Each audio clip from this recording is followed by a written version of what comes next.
Assalamualaikum warahmatullahi wabarakatuh. Waalaikumsalam warahmatullahi wabarakatuh. Alhamdulillahirabbil alamin. Assalatu wassalamu ala hadzal nabiyil karim habibina Muhammad wa ala alihi wa sahbihi ajmain. Wattabi'in wa tabi'it tabi'in wa man tabi'ahum bi ihsanin ila yaumiddin. Wa alaina ma'hum bi rahmatika ya arhamar rahimin. Yang saya hormati para sesepuh dan senior kita, Bapak Profesor Dr. Amin Rais, Bapak Dr. Bakhtiar Hamzah, Bapak Letjen Purnawirawan Kiflan Zain, Pak Romo ada di sini, rekan-rekan dari panitia penyelenggara Kongres Islam Sumatera Utara ini, Ketua Majelis Ulama, para alim ulama, para tokoh-tokoh ormas Islam yang hadir pada kesempatan yang berbahagia ini. Hadirin hadirat yang saya muliakan, kita bersyukur kehadiran Allah Azza wa Jalla. Sore ini kita kumpul bersama-sama di asrama Haji Medan ini melaksanakan tabligh akbar dalam rangka pembukaan Kongres Islam Sumatera Utara. Kongres ini sangat penting bagi kita semua untuk mengingatkan kita umat Islam terhadap persoalan-persoalan mendasar dan persoalan-persoalan penting dalam sejarah kebangsaan kita, dalam sejarah kenegaraan kita dari dahulu sampai sekarang, dan bagaimanakah kita menyikapinya untuk menentukan langkah-langkah di waktu-waktu yang akan datang. Adalah Profesor Supomo yang mengatakan bahwa dalam Badan Penyelidik Usaha-Usaha Kemerdekaan Indonesia yang dibentuk pada tahun 1945 untuk mempersiapkan kemerdekaan kita ini, kata Profesor Supomo, ternyata di BPUPKI ini ada dua golongan besar. Pertama adalah golongan Islam yang menghendaki Indonesia merdeka sebagai sebuah negara berdasarkan Islam. Yang kedua adalah golongan yang disebut dengan golongan kebangsaan yang menghendaki Indonesia merdeka dengan memisahkan urusan keagamaan dengan urusan kenegaraan.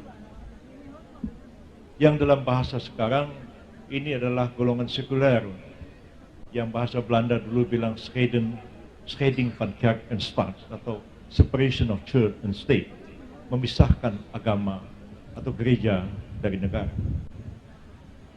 Kalau dipaksakan dua kelompok ini untuk mewujudkan keinginan masing-masing, tidak akan pernah ketemu. Maka yang dilakukan adalah kompromi. Bolehkah kita umat Islam ini kompromi? Boleh. Tapi ada batas-batas. Dalam hal akidah, kita tidak mungkin mengkompromikan tauhid dengan kemusyrikan, jelas itu. Dalam hal muamalah, kita tidak mungkin mengkompromikan antara yang hak dengan yang batil. Wala talbisul haqqa bil batil. Jelas yang hak dengan yang batil itu tidak boleh dicampur adukkan. Komprominya apa? Kita merdeka tidak menjadi sebuah negara berdasarkan Islam, tidak juga menjadi negara sekuler yang memisahkan agama dan negara, tapi kita kompromi. Kompromi itulah yang dituangkan dalam bentuk naskah yang disebut Piagam Jakarta, yang ditandatangani oleh 9 tokoh-tokoh bangsa kita, yang belakangan disebut orang 4 mewakili golongan Islam, 4 mewakili golongan kebangsaan, 1 mewakili golongan Kristen, Mr. Alexander Maramis. Tapi di antara yang 4 golongan kebangsaan itu pun ada Mr. Ahmad Subarjo yang belakangan gabung ke Partai Masyumi dan menjadi Menteri Luar Negeri kita pada masa Kabinet Dr. Sukiman Wiryosanjoyo. Jadi mungkin lebih banyak golongan Islam. Kesepakatannya itu sebenarnya cuma ada 2 intinya.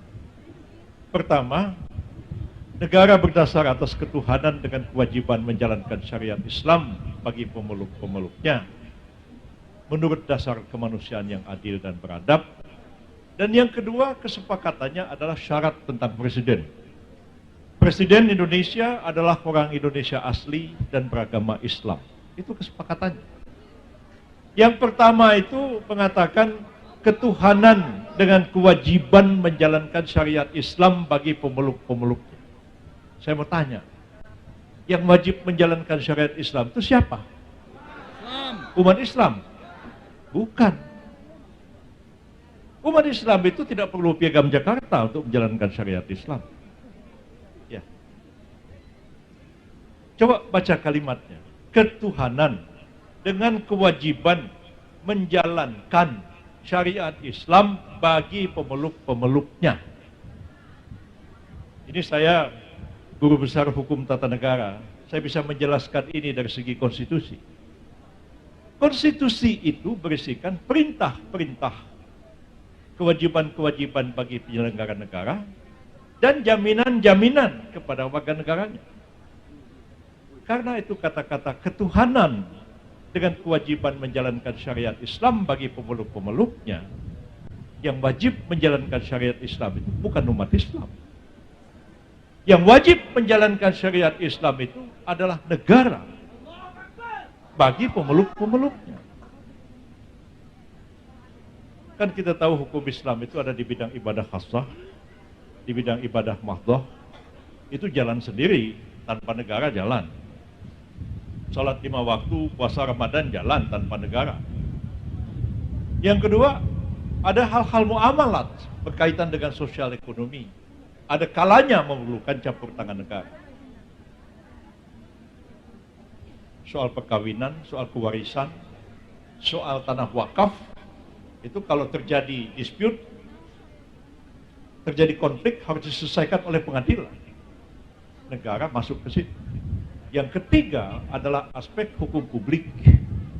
Kita tahu hukum jenayat, hukum perang, hukum damai, hukum laut. Bidang ini tidak bisa dijalankan oleh umat Islam sendiri. Apa kalau malam-malam kita lagi tidur ada orang maling di rumah kita, kita tangkap, kita ambil golok, kita potong tangannya, bisa nggak? Tidak bisa. Saya mengatakan keliru Ustadz Ja'far Umar Talib melaksanakan hukum qisas pada waktu terjadi kerusuhan di Ambon. Karena itu bisa menciptakan negara di dalam negara. Hanya negara yang berwenang untuk menegakkan hukum publik, bukan kewenangan individu, bukan kewenangan ormas-ormas Islam. Jadi di sini penting sekali kita sadari kalimat-kalimat itu hilang, sudah tidak ada dalam konstitusi kita, tidak ada jaminan apapun kecuali kita menafsirkan. Maka corak hukum negara Republik Indonesia itu akan bersifat Islam atau tidak.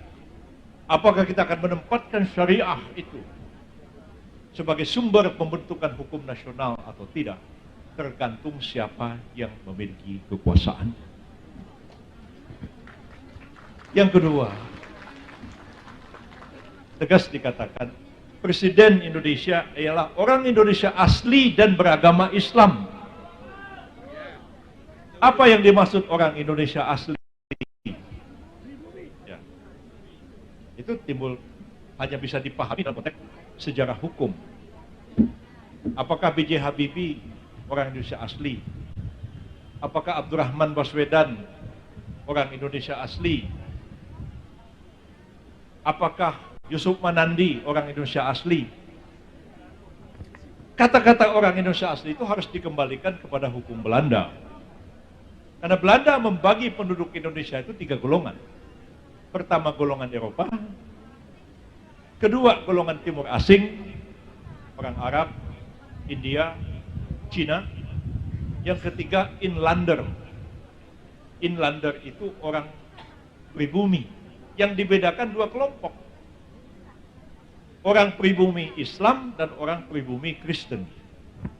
Orang pribumi Kristen statusnya sama dengan orang Belanda. Itu hukum Belanda. Jadi kalau ada Sersan Kenil orang Jawa, ada satu lagi Sersan Kenil orang Ambon, Kristen, Jawa ini Islam, gaji Sersan Kenil yang Ambon itu 2 kali lipat daripada gaji sersannya Kenilnya orang Jawa. Karena status orang Indonesia Kristen sama dengan orang Eropa. Itu kerjaannya Belanda, bikin kotak-kotak diskriminasi seperti itu. Di antara tiga golongan ini, Eropa, Timur Asing, Inlander, yang mau merdeka itu siapa? Yang mau merdeka itu Inlander. Tidak mungkin orang Belanda mau merdeka. Tidak mungkin orang Cina mau merdeka. Maka lebih banyak mereka memihak kolonial daripada membantu kita merdeka. Ada poh antui di Medan ini dulu, besar sekali pengaruhnya. Ya, mau kita tahu sejarah. Maka orang Inlander itulah yang bisa jadi presiden dan beragama Islam, bukan Inlander Kristen. Itu kesepakatannya. Bung Karno menolak keras tentang ini. Air Baswedan waktu saya interview waktu masih hidup mengatakan dia tidak setuju ada kata-kata orang Indonesia asli, sebab beliau keturunan Arab. Ya wajarlah. Tapi yang beragama Islam, Bung Karno yang tidak setuju. Tuan-tuan tentu mengerti, kata Bung Karno. Sebagian besar rakyat Indonesia beragama Islam, maka pastilah presiden itu akan beragama Islam. Tapi Kiai Masykur, Haji Agus Salim, Ki Bagus Hadikusumo, Dr. Sukiman Wiryo Sanjoyo, Ibu Sunario Mangku Puspito, Mangun Puspito, Pak Amin kali kenal ya di Jogja ya. Ibu Sunario Mangun Puspito, wanita yang menjadi anggota BPUPKI kita. Tidak setuju, tetap minta syarat presiden beragama. Akhirnya Bung Karno terpaksa mengalah. Sayangnya itu 18 Agustus 45 dicoret dengan cara yang sangat mengenaskan. Makanya almarhum Bapak Muhammad Natsir mengatakan 17 Agustus kita terima dengan takbir Allahu Akbar. Besoknya kompromi tentang syariat Islam dan syarat presiden beragama Islam dihapuskan, maka kita terima dengan istighfar. Jadi kita tuh, konstitusi kita tuh tidak ada jaminan keistimewaan bagi Islam, nggak ada. Beda dengan Malaysia. Malaysia meskipun jumlah orang Islam cuma 54%, tapi Undang-Undang Dasar Malaysia jelas mengatakan Islam adalah agama resmi negara. Yang di Pertuan Agung adalah Ketua Agama Islam dan Adat Istiadat Melayu. Di kita tidak ada jaminan itu. Ya, Filipina lebih keras lagi. Filipina Undang-Undang Dasarnya mengatakan Republik Filipina adalah republik sekuler. Ya. Gereja Katolik Filipina berada di luar negara Filipina. Pemerintah Filipina tidak akan memberikan bantuan kepada lembaga agama apapun yang ada di Filipina. Kita ini nggak ada jaminan. Karena tidak ada jaminan, kita tidak bisa diam dan pasif. Ya. Tidak ada jaminan. Karena tidak ada jaminan, kita harus berjuang keras.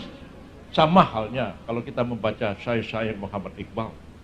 Iqbal mengatakan Rasulullah Sallallahu Alaihi Wasallam sudah wafat, dan kita selain daripada orang Ahmadiyah ya, yakin bahwa Nabi Muhammad Sallallahu Alaihi Wasallam adalah khatamun nabiyyin, penutup segala nabi. La nabiyya ba'dah, tidak ada lagi nabi sesudah beliau, karena nabi sudah wafat dan tidak akan ada nabi yang baru. Maka nasib umat Islam tidak tergantung pada siapa-siapa lagi. Tidak seperti orang Yahudi menunggu-nunggu kedatangan Nabi Musa untuk kedua kalinya. Tidak seperti orang Nasrani menunggu-nunggu kedatangan Nabi Isa kedua kalinya. Kita umat Islam tidak nunggu siapa-siapa lagi. Walaupun ada sebagian percaya pada Imam Mahdi, percaya kepada Ratu Adil dan sebagainya, tapi prinsip kita tidak menunggu siapa-siapa lagi.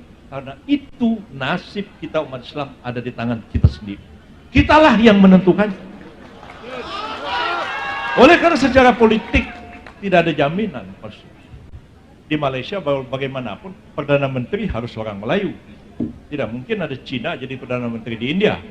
Tidak mungkin ada orang India jadi Perdana Menteri di Malaysia. Kita sudah hapus kata-kata syariat Islam. Orang Indonesia asli beragama Islam, Islamnya sudah hilang, tinggal orang Indonesia asli. Dan terakhir dalam amandemen UUD 45 tahun 2003 atas usul dari Profesor Said Tapi dari PDI Perjuangan, Kata-kata orang Indonesia asli pun dihapuskan. Maka bunyi Undang-Undang Dasar kita mengatakan Presiden Indonesia adalah warga negara Indonesia sejak kelahirannya dan tidak pernah menjadi warga negara lain atas permintaan atau atas kemauannya sendiri. Maka Haritanu Sudibyo bisa maju calon presiden. Ahok, kalau Ahok pasti nggak bisa, karena saya orang satu kampung sama Ahok. Ya. Kalau saya ngomong sama Ahok, jarang-jarang pakai bahasa Indonesia. Saya pasti ngomong bahasa Cina dengan Ahok. Ya. Saya sekolah Cina, jadi alhamdulillah sampai sekarang masih bisa ngomong Cina. Cuman kalau suruh baca koran agak keder saya. Tapi kalau suruh ngomong, alhamdulillah pasti. Lalu kenapa Ahok tidak bisa? Karena Ahok tidak lahir sebagai warga negara Indonesia. Kami tahu persis, bisa dicek datanya catatan sipil. Bapak Ahok Chungking Nam, warga negara Tiongkok, dan ketika ada penentuan kewarganegaraan pada tahun 1962, Chung Kim Nam memilih warga negara RRT. Ahok lahir tahun 1966, berarti Ahok adalah warga negara RRT. Dan Ahok baru dinaturalisasi menjadi warga negara Indonesia itu sekitar tahun 1986, baru dinaturalisasi. Jadi Ahok nggak bisa, yang lain bisa. Persoalannya bagi kita, ini bisa orang pribumi non Islam jadi presiden, bisa nggak? Bisa. Sah menurut undang-undang dasar. Syariat Islam bisa jalan nggak? Bisa dikesampingkan. Bahkan sudah sering dikatakan, siapa yang ngomong syariat Islam yang membangkitkan Piagam Jakarta musuh negara, mau memecah belah. Bahkan Presiden Jokowi berpidato di Sibolga kalau tidak salah, meminta supaya agama dengan negara dipisahkan. Nggak bisa. Itu nggak paham sejarah pembentukan negara kita ini. Ya. Bapak Zainal Abidin Ahmad almarhum, orang Medan sini, mengatakan, barang siapa bisa memisahkan gula dari manisnya, maka bisalah dia memisahkan Islam dari politik. Ya. Begitu juga orang Kristen, Dr. Noto Hamijoyo, itu tokoh dan ketua Partai Kristen dulunya, menulis buku, judulnya Iman Kristen dan Politik. Dalam bukunya beliau mengatakan, bisa nggak agama Kristen dipisahkan dari politik? Jawabnya beliau, gereja Katolik bisa dipisahkan dengan negara. Karena ada hierarki dari paus sampai ke kepala paroki yang ada di sebuah desa. Tapi agama Kristen, kata Dr. Noto Hamijoyo, mustahil dapat dipisahkan dari politik. Karena agama Kristen itu ada di dalam otak dan hati orang Kristen. Dan orang Kristen itu berpolitik. Maka pengaruh dari agama Kristen dalam otak dan hatinya itu akan tercermin dalam kebijakan-kebijakan, dalam tingkah laku politik yang dia laksanakan sehari-hari. Apalagi Islam. Tidak mungkin kita pisahkan Islam dari politik. Karena tidak ada jaminan tadi, maka saya mengajak dan menghimbau umat Islam seluruhnya, yang hadir maupun tidak hadir, jangan ada lagi yang mengatakan kami tidak mau ikut politik. Yang tadi Pak Amin singgung, selalu dikatakan Islam itu suci, agama itu suci, politik itu kotor, jangan dicampur adukkan. Kita nggak peduli sama politik, lantas orang lain yang memegang kekuasaan politik baru tahu seperti yang dialami oleh Hizbut Tahrir Indonesia. Ya. Dulu-dulu diajak politik, oh nggak mau, kami mau khilafat, yang ini tohut, kami nggak mau. Lalu nggak mau nyoblos, nggak mau ikut pemilu, nggak mau apa, nggak mau apa. Begitu datang Jokowi jadi presiden, selembar surat diterbitkan, dibubarkan HTI, mereka nggak bisa bikin apa-apa. Saya bilang pada orang HTI, ya, segudang kepintaran itu tidak ada artinya dibandingkan dengan segenggam kekuasaan. Presiden itu ya, walaupun goblok, ya, saya nggak sebut namanya siapa, ya, saya nggak bilang siapa-siapa. Ini presiden dalam artian umum, walaupun orangnya itu goblok, ya, segoblok-goblok dia itu, dia presiden. Kami ini, saya, Pak Amin, dan lain yang ngaku-ngaku pintar ini, nggak ada apa-apanya. Kita bukan siapa-siapa. Saya ingat satu hari cerita ya, sidang kabinet zamannya Gus Dur. Saya Menteri Kehakiman. Gus Dur, Bu Mega, Menko Polhukam, terus saya sebelahnya. Gus Dur mau keluarkan dekret. Nah, Pak Amin tahu persis cerita ini. Mau keluarkan dekret, mau bubarkan DPR MPR, mau menghidupkan TAP MPRS 25 tentang larangan PKI dan larangan penyebaran Marxisme, Leninisme dan sebagainya. Wah, Gus Dur ngotot. Saya keras ngomong di kabinet. Saya bilang, minta maaf Bapak Presiden, saya Menteri Kehakiman harus menjelaskan dari segi hukum. Saya jelaskanlah dekret tahun 59 itu kayak apa. Tidak mungkin ada dekret tanpa didukung oleh kekuatan militer. Ya, karena dekret itu adalah revolusi hukum. Benar atau tidaknya bukan diukur di awal, di ujung. Kalau dia bisa pertahankan dekretnya itu, dekret itu menjadi sah. Kalau tidak, dia bisa dituduh sebagai pengkhianat, bahkan dituduh melakukan kudeta. Yang kedua, saya katakan, menghidupkan PKI ini bisa jadi heboh besar. Wah, saya ngomong panjang lebar. Gus Dur marah, ambil ketok palu, kabinet skors. Saya sempat ditegur Ibu Erna Witular, kenapa itu menteri kok mengkritik presiden dalam sidang kabinet? Ya bagaimana nggak ada kritik, masa mau ngidupin PKI yang benar dong? Ya kan, masa mau dekret, masa mau apa, masa saya diem? Begitu Gus Dur ketok palu, saya lari-lari keluar kabinet. Saya dikejar sama 3 jenderal. Pertama namanya Laksamana Widodo AS, kedua namanya Susilo Bambang Yudhoyono, ketiga namanya Agung Gumelar. Pak Agung bilang, bos, jangan kenceng-kenceng jalannya. Saya bilang, saya mau pulang aja, besok juga saya dipecat sama Gus Dur. Ya. Saya bilang, tar dulu, bang, ngomong dulu. Pak Widodo AS bilang, bang, kami sependapat sama Bang Yusril, gak benar itu presiden. Masa mau bubarin DPR MPR, masa mau, loh, saya bilang, kenapa tadi tidak ngomong? Ya, jawabnya apa? Ya, kita ini prajurit. Mana mungkin kami ini akan melawan panglima tertinggi? Nah, itu dia. Saya ceramah kemarin itu diundang di pertemuan alumni Gontor di Banten. Di sebelah saya Pak Gatot Nurmantio, waktu itu belum pensiun nih. Masih jenderal aktif walaupun bukan lagi panglima TNI. Saya bilang, segoblok-goblok presiden. Dia presiden. Dipanggil panglima TNI. Nah, hari ini saudara saya pecat. Berhenti itu panglima TNI. Nggak bisa ngelawan. Tanya nih sama Pak Gatot sebelah saya ini. Pak Gatot senyum-senyum. Jadi, jangan kita itu pikir, oh ini orang kok tampangnya sederhana, tampangnya wong deso, gitu ya. Kita segera pilih jadi presiden. Ya, jangan model Pak Yusril, orangnya berjuis, ya, bajunya kayak Tengku Melayu, katanya kan begitu kan. Bagi yang ini tidak ada pengaruh wajah orang itu dengan kebijakan-kebijakan yang dilakukannya. Ya. Bung Karno itu, siapa yang bilang Bung Karno itu tampangnya merakyat? Enggak. Pakai jas putih pentereng, sepatunya mengkilat, kacamatanya Yahud, mereknya Ray-Ban zaman dulu itu. Pecinya bagus. Bung Karno gagah, pakai mobil, bak terbuka. Hobinya koleksi barang-barang antik, patung, lukisan. Siapa bilang Bung Karno merakyat? Enggak merakyat tampangnya itu. Tapi siapa yang mengatakan Bung Karno itu tidak pro rakyat? Sangat pro. Lah yang sekarang ini